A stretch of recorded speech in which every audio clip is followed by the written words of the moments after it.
안녕하세요. 지역 MBC 공동기획 자치분권대학 특강 자치분권으로 꿈꾸다의 진행을 맡은 저는 아나운서 손정은입니다. 반갑습니다.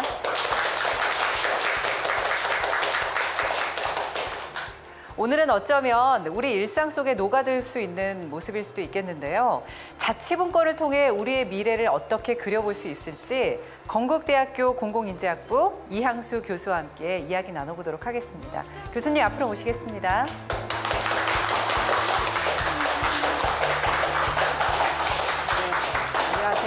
네, 교수님 반갑습니다. 네, 반갑습니다. 근데 오늘 주제를 보니까요. 네. 우리 아이에게도 자치분권이 필요하다라는 주제더라고요. 저는 되게 의외라는 생각도 들고 또 아이 이야기여서 관심도 더 많이 가고 그랬거든요. 근데 정말 저희 아이들에게 자치분권이 필요한 건가요? 네. 사실은 여러분들이 살고 있는 지역이나 혹은 동네나 아파트나 우리 같은 아파트 라인에 사는 같은 지역 주민들한테 얼마나 관심을 가지고 계신가요? 글쎄요, 사실 그렇게 큰 관심은 최근에는 없는 것 같습니다. 예, 사실은 저희가 지역 의제나 지역 이슈나 혹은 저희 마을에 어떤 일이 벌어지는지에 대해서 거의 관심을 가지고 있지 않습니다. 그래서 사실은요, 이게 어릴 때서부터 이러한 어떤 공동체나 혹은 지역은 너무 크다라고 하면요, 우리 학교나 혹은 우리 같은 학급에서 공부하는 친구들 간에라도 이런 나 이외의 다른 사람들에게 혹은 다른 우리 지역에 있는 다른 사람들에게 좀 관심을 가지라라고 하는 그런 의미에서요, 어릴 때서부터 이런 경험이나 기회가 굉장히 중요하다라고 하는 그런 의미에서 제가 오늘 우리 아이에게도 자치분권이 필요하다라고 하는 그런 주제를 가지고 나왔습니다. 네, 정말 귀가 솔깃해지는 주제입니다. 그러면 함께하는 지역 공동체 이야기, 또 우리 아이들의 이야기까지 들어봐야 되겠죠? 깊이 있는 강의 잘 듣도록 하겠습니다. 네. 자, 그러면요, 제가 오늘 드리고 싶은 이야기들은요, 크게 한 4가지 정도입니다. 우선 지역 공동체가 왜 필요하냐라고 하는 것부터 시작을 해서요, 지역 공동체가 주민자치하고 어떻게 연결이 되어 있는지, 그다음에 그동안 우리나라에서의 여러 가지 지역 공동체 운동이나 이런 것들은 어떤 방향으로 흘러왔는지, 그다음에 유형은 뭔지 이런 것들을 좀 살펴보고요.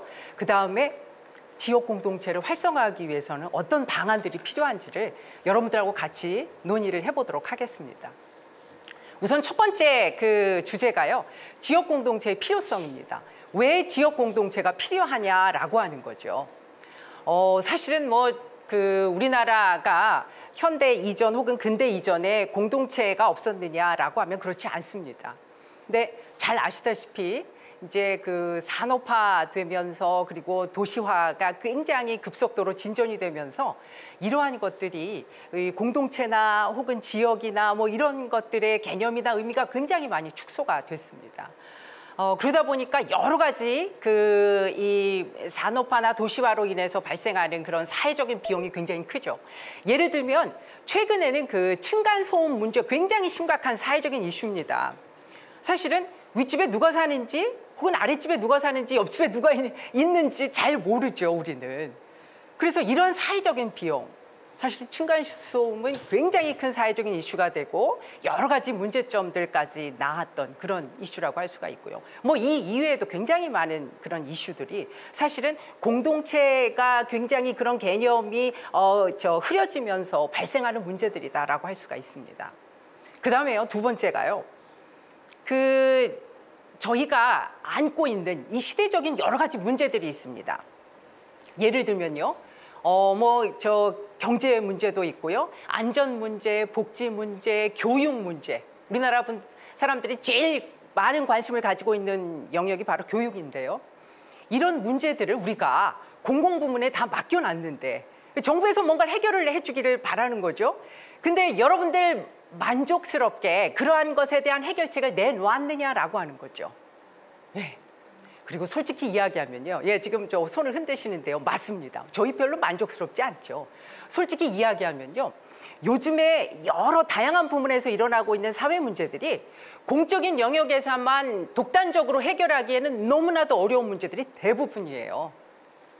정부가 뭐 알아서 다 해주겠지라고 이렇게 떠넘기기에는 너무나도 난제들이 대부분이다라고 하는 거죠. 그래서 이제 요즘에 집단지성이다라고 하는 이야기를 굉장히 많이 사용을 합니다. 협업의 중요성도 굉장히 강조하고 있고 민관 협업 뭐 이런 이야기도 굉장히 많이 하고들 있죠. 사실 민관 협업의 가장 대표적인 그 예가 바로 공동체라고 할 수가 있습니다. 예. 그래서 이 민간에서 우리 뭐 일반 시민들이 주민들이 여러 가지 아이디어들을 공공부문에 이렇게 같이 의견도 제시하고 참여도 하면서 정책 결정의 질을 좋게 할 수 있다라고 하는 거죠. 자, 그 다음에요 또요. 최근에 지역으로 가면 갈수록 지방으로 가면 갈수록 지방 도시에서는 인구가 계속 줄고 있습니다. 지금 뭐 서울 혹은 뭐 특정 지역의 경기도 지역에서만 사실은 인구가 이렇게 집중되어 있죠. 많은 지방 도시에서 지금 인구 소멸이다라고 하는 이야기까지 하고 있습니다. 자, 그러면서요 아울러서 이것이 고령화 이슈하고 같이 맞물려 있다 보니까 훨씬 더 여러 가지 문제들을 갖다가 양산을 하게 되죠. 이런 문제들도 사실은 우리가 공공부문에만 맡겨둬서 해결하기가 상당히 어렵다라고 하는 거죠. 게다가 최근에는 또 뭐 우리나라뿐만이 아니고요. 지금 전 세계적으로 굉장히 저성장 국면에 있습니다. 근데 지역으로 혹은 지방으로 가면 갈수록 이런 어떤 지역 경제나 이런 것들이 굉장히 어렵다라고 하는 거죠. 더군다나 그 지방 정부 같은 경우에는 재정 자립도도 굉장히 낮습니다. 예, 해결해야 될 문제는 굉장히 많은데 별로 가용 자원이 별로 없는 거죠. 이런 문제들, 공동체가 나서야 된다라고 하는 겁니다. 자, 그러면요 이제 이렇게 공동체가 중요한데 공동체 개념에 대해서 한번 말씀을 좀 드려보겠습니다. 사실 이제 공동체다라고 할 때는요 우리가 영어로 커뮤니티라고 이렇게 이야기를 합니다. 자, 근데 이 커뮤니티는 커먼하고 그 다음에 유니티라고 하는 단어가 이렇게 합쳐진 말이죠. 자, 커먼이라고 하는 것은요 공동의 뭐 이런 의미를 가지고 있어요. 그다음에 유니티는 통일, 뭐 종합, 뭐 이런 의미를 가지고 있죠. 그래서 커뮤니티라고 하면 공동의 어떤 그 유대감을 가진 집합체를 우리가 커뮤니티라고 이렇게 이야기를 할 수가 있습니다.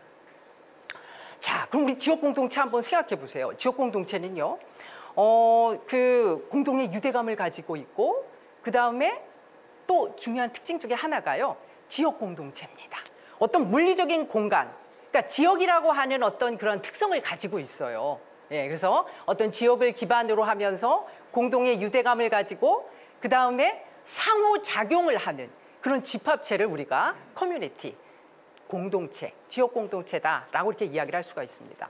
근데요, 최근에 보니까요, 여러분들 어떻게 생각하세요? 사실 요즘에 인터넷에 보면은 사이버 그 커뮤니티 인터넷 동호회 공동체 굉장히 활발합니다.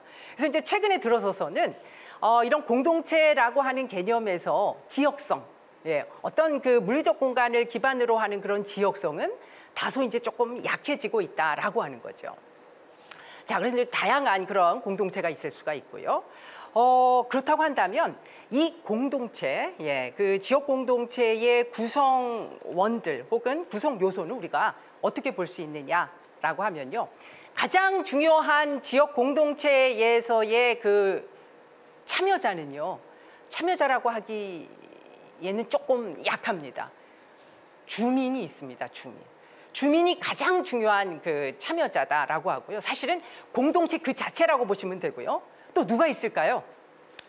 아마 이제 여러분들이 아마 머릿속 안에 굉장히 다양한 그런 주체들을 상상을 하실 텐데요. 기업도 있습니다. 기업. 기업? 기업은요. 영리 활동을 하면서 요즘에 그 각 지역에 이 위치하고 있는 기업들이요. 그 지역의 어떤 문제 해결에 아주 적극적으로 나서고 있습니다. 때로는 그 지역 공동체에서 어떤 영리 활동을 할 때, 경제 활동을 할 때 이것들을 지원해 주기도 하고요. 그다음에 이제 여러 부문에서 같이 그 지역 사회의 문제를 해결하기 위한 주체로 요즘에 기업이 굉장히 중요한 참여자가 되었다라고 이렇게 이야기를 할 수가 있습니다. 그다음에 이제 또 중요한 주체 중에 하나가 바로 정부입니다. 정부. 아마 여러분들은 맨 처음에 지역 공동체 이야기했을 때 아마 정부부터 먼저 떠올리신 분도 있을 거예요. 사실 이제 정부에는 지방정부도 있지만 중앙정부도 있습니다. 우리나라는 사실 그동안 지역 공동체 이렇게 활성화하는 데 있어서 중앙정부에서 굉장히 많은 그런 뭐 그 활성화 대책이나 지원이나 이런 것들을 해왔습니다. 근데 뭐 물론 이제 지방정부도 하고 있고요. 근데 이제 향후에는 제가 판단하기에는 지방정부의 역할이 훨씬 더 커져야 된다. 그 다음에 주민의 역할이 지금보다 훨씬 더 좀 더 커져야 된다라고 하는 거죠. 이 이외에도 이제 여러분들 잘 아시다시피 자생단체라고 하는 그런 그 또 참여자가 있습니다. 예, 뭐 이제 자생단체라고 하면 이제 여러 이 다양한 모습을 띠는데요. 그 지역에서 그 주민들이 어떻게 하면 지역 이슈에 참여하고 공동체를 갖다가 활성화할까 이런 것들을 지원해주는 단체라고 할 수가 있습니다. 예. 그다음에 이제 그 중간 지원 그런 조직도 있죠. 그래서 정부하고 지역 주민들을 갖다가 이렇게 이어주는 그런 가교 역할을 하는 그런 참여자도 있고요. 그다음에 전문가 그룹도 있습니다. 전문가 그룹은 뭐 어떤 이 지역 이슈에 대해서 뭐 수요나 이런 것들에 대한 컨설팅을 해주거나 뭐 또 지방 정부나 중앙 정부에 또 뭐 이거 자문을 해주거나 아니면은 지역 주민들이 공동체에 이렇게 잘 참여하도록 이런 지원 역할을 해주기도 하죠. 그래서 이제 이렇게 굉장히 다양한 지역 공동체 참여자들이 있는데 이 중에서 가장 중요한 것은 뭐니 해도 지역 주민이다라고 이렇게 이야기를 할 수가 있습니다. 자, 그러면 이제 필요성에 대해서 우리가 인식을 했고요. 지역 공동체에서 주민자치가 가지고 있는 의미가 뭔가에 대해서 살펴보도록 하겠습니다. 사실은요, 주민자치라고 우리가 이야기를 할 때 주민자치가 뭘까? 예, 여러분들이 아마 생각을 아마 다양하게 좀 하실 거예요. 근데 주민자치라고 하면요, 이것은 그 지역 이슈, 그러니까 이것이 때로는 정치적인 이슈가 될 수도 있고요. 그다음에 행정적인 이슈가 될 수도 있습니다. 행정적인, 정치적인 이슈 과정 혹은 정책 과정에 직접적으로 참여하는 것을 우리가 주민자치라고 이렇게 이야기를 할 수가 있습니다. 자, 이게 왜 중요하냐면요. 지금 여기 보시면요. 여기 지금 자치분권이라고 하는 로고가 있습니다. 근데 이거를요, 여러분들이 있는 편에서 지금 이 자치분권이라고 하는 이 로고 판을 보시게 되면 이거 어떻게 묘사하시겠어요? 어떻게 묘사가 되나요? 네, 제가 그러면 뭐 정면은 아니지만 앞에서 이렇게 자치분권이라고 쓰인 로고판을 보면요. 자치분권이다라고 하는 로고가 지금 하얀색으로 되어 있고요. 중간중간에 지금 보면 주황색으로 이렇게 음영 처리를 해 놓았습니다. 자, 이것이요. 이 자치분권 로고판을 앞에서 봤을 때 묘사입니다. 제가 이걸 뒤에 가서 보게 되면요. 여러분들은 지금 자치분권이다라고 이렇게 지금 저 왼편부터 이렇게 로고가 나가 있는데요. 저는 거꾸로입니다. 완전히 반대죠. 예, 자치분권인데 이것이 그러니까 우리가 보통 읽을 수 없는 그런 모습을 하고 있습니다. 이게 뭐냐면요. 똑같은 현상이나 사물에 대해서도 내가 어떤 시각이냐 혹은 내가 어떤 측면에서 저것을 바라보느냐에 따라서 굉장히 달라진다라고 하는 거죠. 예. 그래서 사실은 여러분들이 정책 과정에 문제를 정의하는 단계에서부터 참여를 해야 된다라고 하는 거죠. 우리의 시각으로 보느냐, 우리의 측면으로 보느냐, 혹은 공무원의 시각으로 보느냐, 아니면 의회에 있는 의원들의 시각으로 보느냐에 따라서 똑같은 현상이나 문제에 대해서도 인식하는 것이 다 다르다라고 하는 거죠. 그래서 주민자치가 필요한 겁니다. 예, 이게 바로 주민자치예요. 그러면 주민자치가 어떤 기능을 하느냐? 주민자치는 사실은요, 이렇게 정책 결정의 어떤 과정에 직접적으로 개입하면서 문제에 대한 인식이 달라지기 때문에 해결책 역시도 우리의 시각이 반영될 수 있기 때문에 정책 결정의 질이 굉장히 우수해집니다. 그러니까 공공부문에만 맡겨둔다, 혹은 뭐 의회에서 알아서 하겠지, 뭐 국회에서 알아서 하겠지, 뭐 중앙정부에서 알아서 하겠지, 이게 아니라요. 우리가 참여하면서 그 문제에 대해서 우리보다 더 잘 아는 사람은 없다라고 하는 거죠. 특히 지역 이슈에 대해서는 우리가 제일 잘 알고 있습니다. 우리보다 더한 전문가는 없죠. 그렇기 때문에 직접 참여해야 된다라고 해서 정책 결정의 질이 굉장히 우수해집니다. 그다음에 두 번째가요. 대의 민주주의의 어떤 한계점을 극복할 수가 있습니다. 지금 여러분들 잘 아시다시피 저희는 대의민주주의 국가에 살고 있죠. 우리를 대신해서 누군가 정책 결정에 참여를 합니다. 왜냐하면요, 우린 별로 시간이 없어요. 우리는 경제 활동도 해야 되고요. 그다음에 뭐 우리보다 더 전문가에게 맡겨두는 게 훨씬 더 효율적이다라고 하는 판단 하에서 우리가 그들에게 맡겨둔 겁니다. 지방의회에 맡겨두고 그다음에 지방자치단체 장에게 뭔가 위임을 해줬죠. 근데 어떤가요? 별로 마음에 드세요? 별로 마음에 들지 않습니다. 그래서 예전에는 뭐 시간이 별로 없어서 참여할 시간이 없어서 우리가 이거 뭐 시간이 없는데 어떡하지 하지만 사실 요즘에 이제 중요한 채널이 있죠. 인터넷입니다. 시공을 가리지 않습니다. 예, 언제라도 참여할 수가 있죠. 그다음에 전문성 측면에서는 어떤가요? 예전에는 사실 정보가 별로 많이 없었어요. 근데 최근에 어떤가요? 지역 이슈에 대해서는 우리만큼 잘 아는 사람이 없을 뿐만 아니라 인터넷에 들어가 보면 자치단체에 관한 홈페이지 한번 들어가 보세요. 정보 다 있습니다. 거기도 좀 미심쩍으면 어떻게 하시면 되나요? 예, 정보 공개 청구하시면 됩니다. 그러니까 여기서 말하는 전문성이라고 하는 게 그렇게 대단하거나 뭐 이론적이거나 뭐 철학적이거나 이런 게 아니다라고 하는 거죠. 해당 문제에 대한 경험 지식, 내가 피부로 느껴보니까 알고 있는 지식, 이게 사실은 전문성이다라고 하는 거죠. 그래서 자치분권 혹은 주민자치라고 하는 것은 이러한 대의민주주의 한계도 극복할 수 있게 할 뿐만 아니라 정책 결정의 질도 굉장히 우수하게 만들어줄 수 있다라고 하는 겁니다. 자, 그래서 이제 그 지역 공동체를 통해서 우리가 주민 자치를 조금 더 활성화해 나가는 노력이 필요하다라고 하는 거고요. 이러한 이 지역 공동체를 활성화하기 위해서는 아까 말씀드린 여러 그 참여 주체들이 있잖아요. 그들이 잘 어떻게 하면 이 생태계를 갖다가 잘 만들어서 생태계를 구축해서 서로 연계하고 그다음에 상호작용하면서 유대감을 가지면서 우리가 어떻게 지역 이슈에 관심을 가지고 해결을 같이 고민하는 그러한 형태로 나가야 된다라고 하는 것이죠. 자, 그다음에요. 지금 우리나라의 어떤 지역 공동체의 시대적인 변화나 그다음에 유형에 대해서 좀 간단하게 말씀을 드리겠습니다. 사실은 제가 아까 말씀드렸다시피 우리나라에 지역 공동체가 없었던 게 아니죠. 뭐 늘 있어 왔습니다. 특히 이제 현대 사회 이전으로 가면요. 자, 그 농업 사회 그 시절에 보시면요. 사실은 지역 공동체 혹은 마을 공동체를 배제하고는 우리의 삶을 생각할 수가 없어요. 농번기에 어떻게 하나요? 품앗이를 합니다. 서로 도와주고 가서 도와주고 또 우리 집에 무슨 일 있을 때 와서 돕기도 하고요. 또 우리 동네에 뭐 이장의 큰아들이 뭐 장가 들어요. 그럼 어떻게 되나요? 그냥 동네 잔치가 되죠. 그 집에 가서 또 뭐 도와주고 뭐 또 우리 집에 무슨 뭐 큰 행사 있을 때 와서 또 도움을 받기도 하고요. 뭐 그러니까 사실은 이 근대 이전의 공동체라고 하는 것은 그냥 우리 삶 그 자체죠. 예, 그 홀로 개인적으로 이 단독의 삶을 생각할 수 없을 정도로 지역 공동체가 굉장히 아주 활성화됐던 그런 시절이 있었습니다.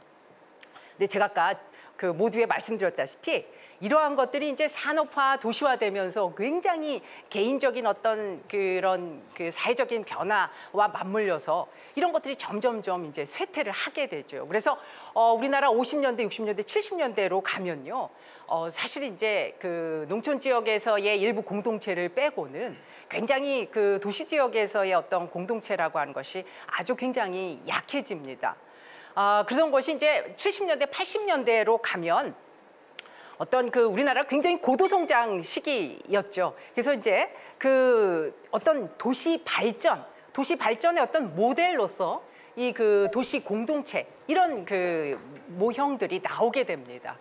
그리고 이제 87년에 저희가 이제 민주화 운동을 겪으면서 이제 이것들이 하나의 어떤 시민 주도 혹은 주민 주도의 어떤 그런 집합체 모임으로 운동으로 이렇게 변화를 하게 되고요. 2000년대 이후에는요. 이런 지역 공동체나 이런 것들을 활성화하기 위해서 정부에서 굉장히 중앙정부, 지방정부 할 것 없이 이런 지역 공동체를 활성화하기 위해서 굉장히 많은 지원들을 하고 있다라고 이렇게 이해를 하시면 됩니다. 자, 근데요, 지역 공동체 이제 유형은 제가 아까 말씀드린 대로 이제 그 도시 지역에도 있고 농촌 지역에도 있게 되죠. 도시 지역의 지역 공동체 유형을 먼저 좀 말씀을 드리면요. 도시 지역은 어떤가요? 도시 지역은 대부분 그 생활 공동체가 대부분입니다. 그래서 뭐 어떤 뭐 육아나 돌봄이나 뭐 문화생활 혹은 뭐 뭐 복지나 안전 뭐 이런 것들에 대한 이슈를 가지고 공동체 모임을 합니다. 그래서 뭐 대표적인 게 바로 육아 공동체죠. 육아 공동체. 제가 일전에 육아 공동체를 잠깐 이렇게 옆에서 지켜볼 기회가 있었는데요. 처음에는 육아를 목적으로 해서 주부들이 모입니다. 근데요. 이게 어떻게 되냐면 해보니까요. 뭐 이거 건의할 것도 있고 뭐도 있고 막 이래요. 그래서 처음엔 자기네들의 어떤 그 협동조합 형태로 시작을 했다가 야, 우리 이거 뭐 구청에다가 건의 좀 한번 해볼까? 이렇게 하면서 공공부문의 정책 과정에도 참여를 하게 됩니다.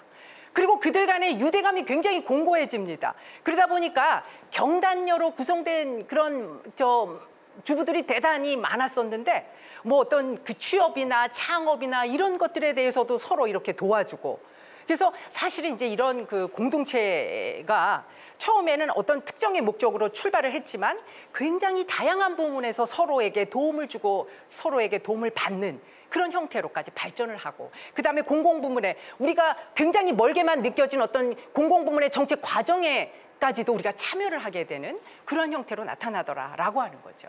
이 이외에도 뭐 도시형 그 공동체 모임은 뭐 저 아름다운 골목 만들기 아마 여러분들 잘 아실 거예요. 뭐 그런 형태로도 또 나타났죠. 자, 농촌형은 어떠냐면요. 물론 이제 그 생활형 공동체도 있습니다만 그 자연 불학을 중심으로 하기 때문에 훨씬 더 지역성의 어떤 속성을 많이 가집니다. 예, 우리 마을, 예, 그다음에 우리 동네, 예, 그런 속성을 많이 가지면서 경제 공동체의 성격을 굉장히 많이들 띱니다. 대표적인 농촌형 공동체로 아마 여러분들 다 잘 아실 텐데요. 전북 임실에 가면은 치즈 마을이 있습니다. 예.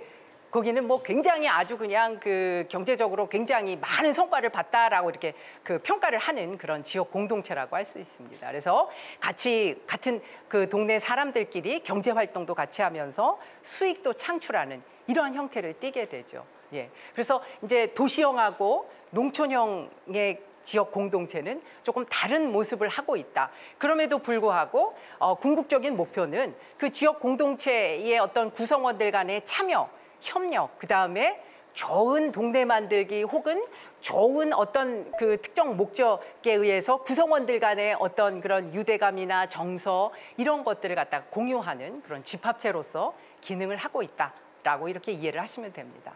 자, 그러면요 이제 끝으로 제가 지역 공동체를 활성화하기 위해서는 어떤 노력이 필요하냐라고 하는 것을 말씀드리겠습니다.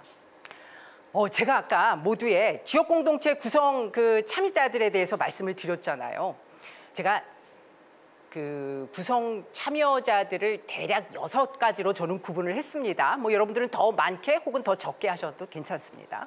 근데 이 중에서 제일 중요한 참여자가 바로 주민이라고 말씀을 드렸죠. 사실 그동안 저희가 지역 공동체의 그 참여자들 중에서 가장 중요하게 생각했던 참여자는 뭐니 해도 정부였다라고 하는 거죠. 예. 주민보다는 정부가 훨씬 더 많은 역할을 했습니다. 근데요, 지역 공동체를 활성화하기 위해서는 우리가 주도적으로 해야 됩니다. 지역 주민들이 주도적으로 뭔가 역할을 해야 된다라고 하는 거죠.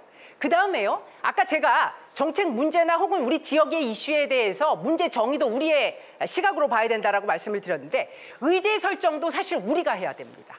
주민이 해야 돼요. 주민이. 그 다음에요, 의제 설정, 문제 정의하고 의제 설정했으면 어떻게 해야 되나요? 정책 결정, 해답, 솔루션 이것도 우리가 참여를 해야 됩니다. 그동안 우리는 너무 수동적이었어요. 예, 정부에서 뭐 알아서 해주시겠지, 이거 공무원들이 알아서 해주시겠지. 그냥 우리는 따르면 되는 거겠지. 사실은 이제 이것을 일방적으로 왜 이렇게 참여 안 하세요? 왜 이렇게 소극적이세요? 이렇게 비난하기가 상당히 어렵습니다. 왜냐하면 우리는 그동안 그런 경험이 별로 없어요. 학습할 기회가 별로 없었던 거죠. 뭘 앞에 나와서 이야기를 하거나 뭘 논의를 하거나 뭘 참여를 하는 거에 별로 익숙하지가 않습니다. 그렇다고 해서 우리가 늘 그렇게 수동적인 자세를 취해야 되느냐. 이제 지금부터 시작하시면 됩니다. 예.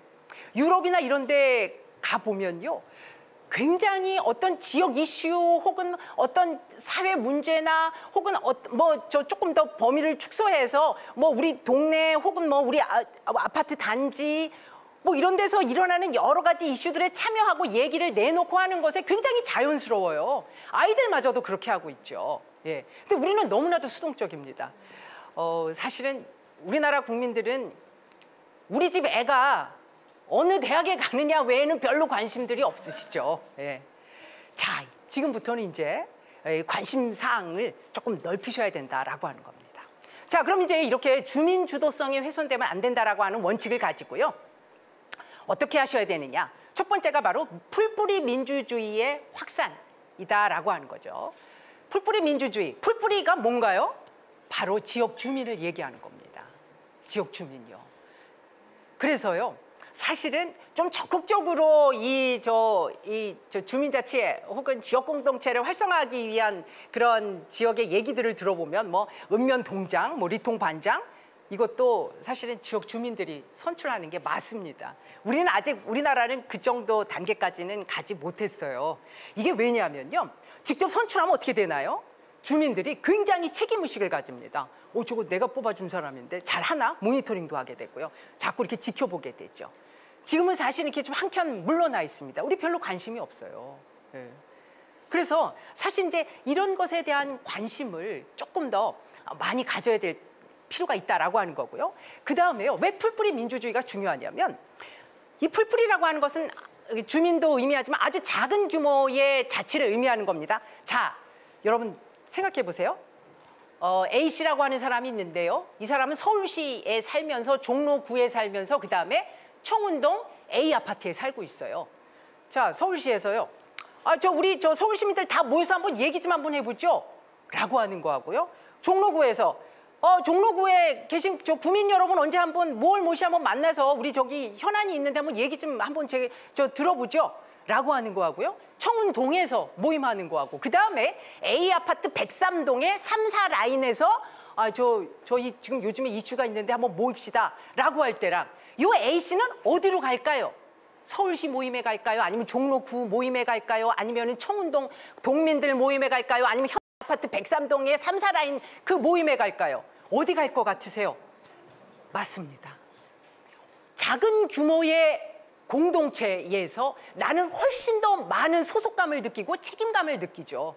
그 다음에 그 이슈라고 하는 것이 내가 직접 피부로 겪고 있는 문제들의 가능성이 훨씬 더 크다라고 하는 거죠. 우리가 이 103동 3, 4라인 모임에서 다 모이셨는데요. 오늘 지구온난화 이 얘기 좀 해보죠. 이렇게 하지는 않을 거 아니죠. 아닙니까? 지역 이슈에 대해서 내가 겪고 있는 문제에 대해서 얘기할 거라는 거죠. 그래서요. 작은 규모의 어떤 공동체의 이런 경험들이 굉장히 중요하고 지역 공동체는 작은 규모의 공동체로 갈 필요가 있다라고 하는 겁니다. 자, 두 번째는요. 주민자치센터에 대한 어떤 재인식이 좀 필요하다라고 하는 겁니다. 사실 그동안 주민자치센터는요. 주민등록 등초본 떼고 이런 행정기관으로서 우리가 인식을 하고 있고요. 또 그다음에 가서 에어로빅도 하고 붓글씨도 하고 이렇게 하는 여가선용의 어떤 그런 공간으로 생각을 하죠. 근데 사실 이 주민자치센터라고 하는 것이요. 원래 그 태생적인 출발은요. 주민자치 공간으로 시작을 했습니다. 이 주민자치센터라고 하는 곳에서는요. 정말 그 지역 이슈에 대해서 주민 혹은 주민을 대표하는 주민자치위원회나 주민자치회가 여기서 치열하게 갑론을박하면서 토론하는 장소예요. 근데 이제 우리들은 이 주민자치센터가 아직 그렇게 주민자치의 공간으로 인식이 되지도 않을 뿐만 아니라 여기서 아주 치열한 논의들이 별로 일어나고 있지 않다라고 하는 거죠. 예를 들면 올여름이 굉장히 더웠는데요. 이 혹서 이거 어떻게 해결할까? 그다음에 우리 지역에 독거노인들이 있는데 이분들은 어떻게 할까? 이런 것들을 바로 주민자치센터에서 논의를 해야 되는 거죠. 여기서 에어로빅 프로그램을 할까? 붓글씨를 넣을까? 이런 걸 고민하는 것이 아니다라고 하는 겁니다. 예. 그다음에요. 제가 이제 끝으로 말씀드릴게요. 일반 주민들의 주인의식이 필요하다라고 하는 거죠. 여러분들이 살고 있는 지역에 대해서 주인의식을 얼마나 가지고 계세요? 네. 제가 아까도 말씀드렸지만 우리는 너무나도 수동적이에요. 남들이 알아서 해주겠지, 남이 얘기해주겠지, 예, 나는 그냥 뭐 가만히 있으면 되겠지라고 하는 생각을 가지고 있습니다. 근데요, 아까 제가 말씀드린 대로 여러분들이 지역 이슈에 대해서 제일 많이 알고 있거든요. 그러니까 제가 좀 전문성이 떨어져서 뭐 아는 것도 없고 이렇게 주눅 드실 필요가 없으세요. 그다음에 뭐 시간적인 여유가 없어서 인터넷이 있기 때문에 사실은 뭐 저 24시간 언제든지 우리가 의견 제시할 수 있습니다. 요즘에 지방자치단체장들께서는 SNS 굉장히 활발하게 하시면서 여러 가지 의견들 수렴하시죠. 답도 즉각 하십니다. 자, 그래서 사실은요, 여러분들이 전문성이다라고 하는 것에 주눅들 필요도 없고 뭐 여러 가지 그 제약 요건 때문에 굉장히 주눅들거나 아니면 소극적으로 행동하실 필요가 없다라고 하는 거죠. 자, 제가 이제 끝으로 그 한 가지 소개해드릴 저 사례가 있는데요. 전남 순천에 가면요, 기적의 놀이터라고 있습니다. 기적의 놀이터 1호 점이 있는데요. 말 그대로 아이들이 노는 그 공간이죠. 근데 그 기적의 놀이터를 보면요, 우리가 흔하게 아파트 단지에서 볼 수 있는 혹은 우리 마을에서 우리 동네에서 봤던 그러한 그 놀이터랑은 굉장히 다릅니다. 일단 미끄럼틀이 없고요, 시소도 없고 그네도 없어요. 그냥 그 자연 구름을 갖다가 최대한 살리면서 그리고 밑에 그 안전을 보장하는 그런 우레탄 이런 것도 없습니다. 그냥 모래바닥이에요. 우리들의 시선으로 보면 이거 조금 위험한 거 아니야? 이런 생각이 들 정도입니다. 근데 하루에 일일 평균 방문 아동 수가요 200명이고요. 주말에는요 800명을 육박합니다. 그 지역에 주말에는요 주차할 곳이 없어서 주차난이 굉장히 심각해졌고 그 주변에 있던 조그만한 식당들이 한마디로 문전성시를 이룬다고 합니다. 이게 왜 그렇게 됐느냐라고 보니까 그 놀이터에 그렇게 많이 갈까 아이들이? 그 놀이터를 갖다가 디자인했던 그 계획 단계에서 아이들을 참여를 시킵니다. 초등학교 아이들을 거기에다가 같이 그 놀이터를 만드는데 같이 참여를 시킵니다. 그랬더니 한마디로 말해서 이렇게 대단한 성과가 나온 거죠. 이것은 곧 정책의 고객이 누구냐? 고객에게 같이 물어봐라. 고객의 시각이 필요하다. 고객의 의견이 굉장히 중요하다라고 하는 거죠. 자, 어린이들도 이렇게 작은 성과들을 갖다가 아주 큰 이러한 정말 기적의 놀이터라고 하는 엄청난 성과물을 냈는데요. 여러분들은 제가 보기에는 전문성이 넘치십니다. 그래서 자신감을 가지시고 여러분들 지역 이슈에 그다음에 공공부문의 정책 결정 과정, 의사결정 과정에 적극적으로 의견을 개진하시고 참여하시기 바랍니다. 여러분들이 전문가십니다. 감사합니다. 재밌었습니다. 감사합니다. 네, 교수님의 특강 정말 인상적으로 들었습니다. 아유, 감사합니다. 우리 지역은 우리가 만들어 나간다. 그러니까 우리 아이까지도 참여하는 그런 지역이 돼야 된다는 거겠죠. 맞습니다. 네, 아까 얘기 들어보니까 커뮤니티에 대한 얘기하셨는데 함께의 컴 그리고 통합의 유니티 네. 해서 이게 공동체 의식 뭐 이런 공동체 함양 이런 의미를 좀 담고 있는 것 같은데 네. 그 부분에 대해서 조금 더 설명을 해주시겠어요? 네. 그러니까 예전에 비해서 사실은 우리가 지역성이라고 하는 것은 굉장히 많이 약해졌지만 같은 그 유대 의식을 가지면서 서로 상호작용하는 집합체를 우리가 공동체라고 하고요. 공동체 의식이라고 하는 것은 사실 그렇게 어려운 그런 개념은 아닙니다. 같이 사는 사회 혹은 같이 사는 지역 뭐 이런 의식만 가지셔도 그리고 나 이외에 다른 타인에게 관심을 가지셔도 그것이 공동체 의식이다. 공동체 의식이라고 하는 게 그렇게 어려운 개념이 아니다라고 이렇게 이해하시면 되겠습니다. 그렇군요. 네. 이 자리에 앉아 있으면서도 주변 분들 서로 이렇게 신경 쓰는 모습 보이잖아요. 네. 그런 것도 뭐 하나의 공동체 의식일 맞습니다. 수 있겠네요. 네, 맞습니다. 네, 여러분 들으시면서 궁금한 점 있으셨을 것 같은데요. 혹시 궁금한 점 있으시면 기회를 드릴게요. 네. 그 지역 공동체에서 가장 중요한 한 분야 중에서 지역 주민이라고 말씀하셨는데요. 그러면 요즘에는 그냥 이 지역 주민들이 자발적으로 지역 현안에 대해서 참여하고 해결하려는 경향이 큽니다. 그런데 주민 자치회나 자치회가 그거 지역 공동체 있잖아요. 공동체 네. 중에서 그 공공기관하고 협력 체계에 있어가지고 어떤 모습으로 가는 것이 가장 바람직할까 좀 질문드리고 싶네요. 네네. 네. 사실은 그동안 그 주민을 대표하는 기구인 주민자치회도 그렇고 주민자치위원회도 그렇고 지방 정부나 혹은 지방자치단체에 비해서 그 역할이나 기능이 굉장히 미약했다라고 할 수가 있습니다. 그래서 저는 사실은 아까 제가 이제 민관 협업을 말씀을 드렸는데 민쪽에서의 어떤 그런 주민들의 역할이나 이런 것들이 예전에 굉장히 약했기 때문에 지금은 앞으로는 훨씬 더 그 역할이 훨씬 더 커져야 되고요. 공공부문에서 훨씬 더 관용적인 자세를 가지고 있어야 된다. 그러니까 우리가 주민자치회나 주민자치위원회에서 어떤 의견이나 어떤 참여를 하고자 할 때 적극적으로 지원을 해주고 독려를 하고 그 의견을 수렴할 수 있어야 된다. 그러니까 뭐 우리가 다 알아서 해요. 이런 자세는 아니다라고 하는 거죠. 정말 그야말로 민관 협업이 굉장히 활성화돼야 되고 거기서 주민자치회나 주민자치위원회의 역할은 굉장히 중요하다라고 하는 거고요. 공공부문에서는 지금보다 훨씬 더 잘 들으려고 하는 자세, 관용적인 자세를 취할 필요가 있다라고 이렇게 이야기를 드리고 싶습니다. 네, 예, 감사합니다. 네, 혹시 또 질문 있으신가요? 안녕하십니까? 네, 안녕하세요. 자치분권 수업을 통해서 대한민국이 더욱더 발전해야 된다는 그런 수업을 들었거든요.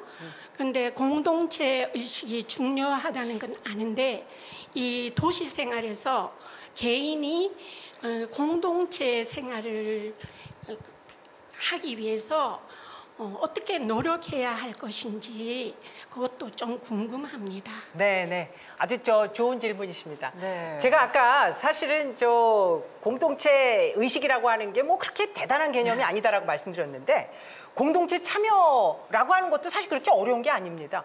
제가 아까 말씀드렸다시피 우리나라 국민들은 우리 집 애가 어느 대학에 가느냐만 관심이 있어요. 뭐 이게 농담일 수 있지만요. 그래서 내가 사는 지역 이게 너무 단위가 크다고 생각하시면요. 뭐 우리 아파트 혹은 우리 동, 우리 라인에 관심을 좀 가져보세요. 그러니까 같이 살고 있는 사람들에 대한 관심 이거부터 출발을 하시면 됩니다. 그러면 사실은 얼마 전에 있었던 탈북 모자 사망 사건 이런 것들도요. 사실은 굉장히 비극적이죠. 2달 이후에나 그것을 알았다라고 하는 것은 전혀 나 이외의 다른 지역 공동체 혹은 우리 지역의 어떤 사람들에 대해서 혹은 우리 마을, 우리 아파트에 대해서 관심이 없었다라고 하는 거죠. 그래서 관심이 제일 중요하다. 일단 그 다양한 이슈라든지 혹은 어떤 일이 있는지 혹은 우리 지역에는 어떤 사람들이 살고 있는지 우리 아파트엔 누가 살고 있는지부터 먼저 관심을 가지는 따뜻한 시선 이런 것들이 굉장히 필요하다라고 할 수 있습니다. 네. 정말 요즘은 옆집에 누가 사는지도 잘 모르잖아요. 맞습니다. 네, 엘리베이터를 타면 엘리베이터에서 서로 인사 정도 하는 것서부터 출발하면 좋지 않을까라는 생각이 들었어요. 그러면서 이제 네. 대화를 하게 되더라고요. 맞습니다. 지금 손 아나운서께서 굉장히 중요한 걸 지적하셨는데요. 제가 얼마 전에 어떤 지역을 방문했더니요. 거기 마을 주민자치회 의제가요. 바로 아파트에서 만났을 때 인사하기였답니다. 그러니까요. 의제가 별게 아니에요. 이런 작은 것들부터 실천해 나가면 그게 지역 공동체에 굉장히 큰 도움이 된다라고 할 수 있습니다. 참, 엘리베이터에서 인사하는 게 별거 아닌 것 같은데도 또 어렵고. 그러니까 지금서부터 이제 그걸 실천해 나가면 대화를 많이 나누게 되고 그러다 보면 아파트 문제도 알게 되고 옆집 어떻게 사는지도 알게 되고 하지 않을까. 맞습니다. 진짜 인사가 첫 번째다라는 생각도 좀 듭니다. 네, 또 다른 질문 있으세요? 안녕하세요. 저는 금정구 사는 박미숙입니다. 네. 강의 잘 들었고요. 예. 그 순천에서 아이들이 직접 설계했다는 그 기적의 놀이터가 굉장히 감동으로 왔는데요. 사실 아이들한테 자치분권에 대해서 얘기를 해주고 싶은데 저도 잘 모르거든요. 네네. 그래서 어떤 체험이나 어떤 프로그램 같은 거 아니면 어떤 활동 같은 걸로 이렇게 예시를 들어서 해줄 수 있는 그런 도움을 받을 수 있는 그런 건 없을까요? 사실은요. 저희 초중고등학교에 보면 학생들 자치기구가 있습니다. 사실 제도적으로 우리가 없는 게 아니에요. 그거를 얼마나 잘 우리가 운영을 하느냐 혹은 잘 활성화하느냐 그게 문제죠. 뭐 학교의 그 뭐 회장단 이런 게 너무 거창하다고 생각이 들면요. 뭐 우리 학급 혹은 아이들이 우리 모둠, 뭐 우리 분단 이런 단위에서도 얼마든지 그런 활동을 할 수가 있습니다. 요즘 아이들은 경쟁이 너무 치열해요. 그래서 뭐 같은 학급에 있는 친구들을 배려해가면서 뭐 이런 것들을 사실은 우리가 경험할 수 있는 기회가 별로 없습니다. 근데 그 자치기구에서 어떤 의사결정 과정에 학교 선생님이라든지 뭐 기타 공공부문에서 너무나도 많이 개입하지 마라라고 말씀을 드리고 싶어요. 처음에 조금 그들이 좀 어설프고 뭐 이렇게 마음에 들지 않는다고 하더라도 좀 아이들한테 맡겨둬야 됩니다. 예, 자치기구가 다 있어요. 저 어떤 학교에 보면 이제 학생의회도 있습니다. 그래서 그들이 어떤 학교 의제도 만들고 의사결정 과정에도 직접적으로 참여를 하죠. 그래서 어른들의 시각으로 어른들의 눈으로 너무 규제를 많이 하지 마라. 그냥 맡겨둬라. 그러면은 그들이 스스로 알아서 어떤 의사결정도 내리고 아까 그 기적의 놀이터처럼 그런 훌륭한 성과물도 또 만들 거다라고 하는 거고요. 저는 향후에는 이제 교육의 방향이나 이런 것에 있어서도 뭐 중앙부처 차원 혹은 지방정부 혹은 지방교육청 뭐 여러 그 교육 차원에서도 이렇게 아이들에게 뭔가 이 같이 살고 있다라고 하는 그런 공동체 의식이나 혹은 어떤 의사결정 과정에 직접 참여한다라고 하는 그런 의식이나 이런 것들을 조금 전략적으로 제시할 수 있는 교육 정책 방향 이런 것들이 필요하다라고 이렇게 생각을 합니다. 네. 진짜 아이들이 직접 참여를 해서 만약에 바뀌는 모습을 조금씩 체험만 할 수 있으면 정말 아이들이 많은 걸 배우게 될 것 같아요. 맞습니다. 네. 네, 맞습니다. 네, 오늘 좋은 특강 해주셔서 진심으로 감사합니다. 네, 감사합니다.